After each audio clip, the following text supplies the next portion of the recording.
At the middle of the world, between earth, sea and sky, a point where all three regions of the universe join.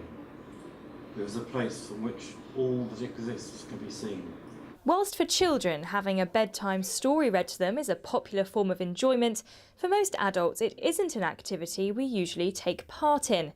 But one group who meet in Salisbury Library are aiming to challenge that perception and spend 3 sessions a month reading poetry and prose out loud to one another before discussing possible hidden meanings within the text. I want them to come away feeling better, feeling more engaged, and simply just enjoying the experience of reading some great literature together. When you're reading something on your own, quietly, it's very different when you read it aloud. And sometimes when I'm reading, preparing for today, reading aloud, it sounds different, it feels different. When somebody else reads it, something else comes out of it as well, which is absolutely fascinating. The group was set up by Wiltshire Council in 2015 for people suffering with memory loss and their carers. But after funding was cut, Dickie, along with other volunteers, decided to run it themselves. It's not designed to improve people's memory, but to help them to engage more in society and with other people. I think it helps them to engage.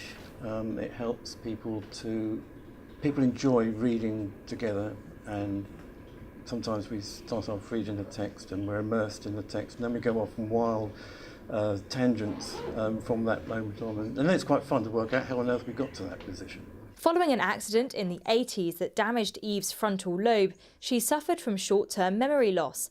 But coming along to the group has helped her to focus her attention and retain information.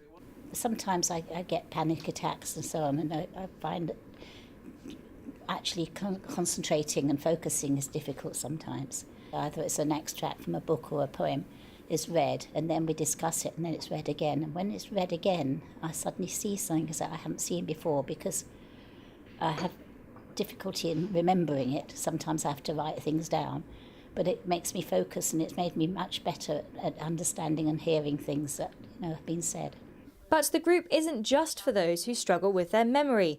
It's also a means of combating social isolation, building confidence and encouraging a passion for literature. It's absolutely lovely. I love coming here. It's given me my love of poetry back. I love reading poetry. It means an awful lot to me. I discovered I was quite lonely, and I already had 1 or 2 friends that I knew, so I thought I would start coming along and seeing how I felt about it, and I just love it.